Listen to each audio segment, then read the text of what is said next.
पड़ोस में बिमला के घर मेले सा माहौल था। जमकर जश्न हो रहा था। बधाई देने वालों की लाइन लगी थी।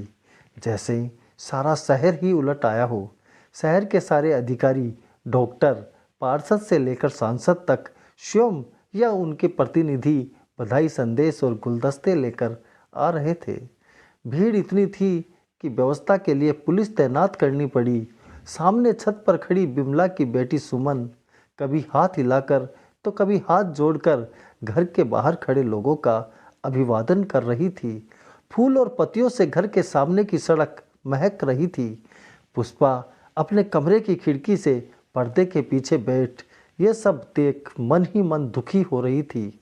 एक तरफ उसे बिमला की किस्मत से ईर्ष्या हो रही थी, वहीं दूसरी तरफ खुद अपने हाथों से अपनी किस्मत फोड़ने का दुख भी हो रहा था। रह रहकर 21 साल पहले किया अपना पाप उसकी आंखों के सामने घूम रहा था। 21 वर्ष पहले की वो रात जब अस्पताल में उसने एक फूल सी बेटी को जन्म दिया था।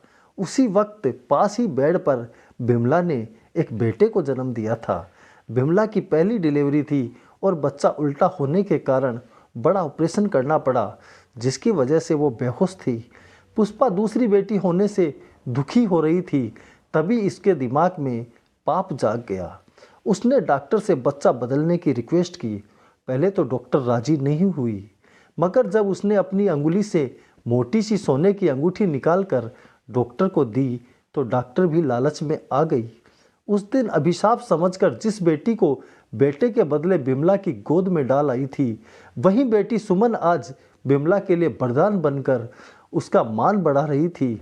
बड़े बड़े न्यूज़ चैनल और अखबार वाले सुमन के साथ बिमला का भी इंटरव्यू ले रहे थे। यह सब देखकर पुष्पा का मन करता जाकर सुमन के सामने अपना पाप कबूल कर उसे गले से लगा ले। सबके सामने कहे कि ईश्वर ने सुमन के रूप में बेटी का वरदान मुझे ही दिया था, मगर बेटे के लालच में मैंने ही इसे बिमला की गोद में डाल दिया था। मगर दूसरे ही पल ख्याल आया, नहीं नहीं, अब वो आईएएस बन गई है, कहीं बच्चा चोरी के जुर्म में मुझे गिरफ्तार न करवा दे। पुष्पा अपने अंतर्मन के सवालों में उलझी थी। तभी उसके कानों में डोरबेल की आवाज़ आई। अनमने मन से उठकर दरवाज़ा खोला तो सामने उसका बेटा राहुल खड़ा था। दरवाज़ा खोलते ही राहुल लड़खड़ाते कदमों से अंदर आया। पुष्पा चिल्लाई, तुम आज फिर पीकर आ गए? मेरी तो किस्मत ही फूट गई। सामने देख, बिमला की बेटी तेरी ही उम्र की है, आईएएस बनकर कैसे परिवार का मान बढ़ा रही है, और एक तू 3 बार फेल होकर आवारागर्दी करता फिर रहा। पुष्पा का पाप आज उसे चिढ़ा रहा था। वो समझ गई थी उसे उसके कुकर्म की सज़ा मिल रही है। बेटे के लालच में उसने बेटी के रूप में मिले वरदान को ठुकरा कर स्वयं अपने लिए ये दिन चुना था। अब भोगना भी उसे ही है। अपने मन पर कंट्रोल कर मुंह धोया और मिठाई का डिब्बा उठाकर मुस्कुराते हुए बिमला के घर जाकर सुमन को बधाई दी। दोस्तों, बेटा हो या बेटी, उसे ईश्वर का वरदान मानकर स्वीकार करना चाहिए और बिना भेदभाव पालन पोषण करना चाहिए। कहानी कैसी लगी कमेंट करके ज़रूर बताएं।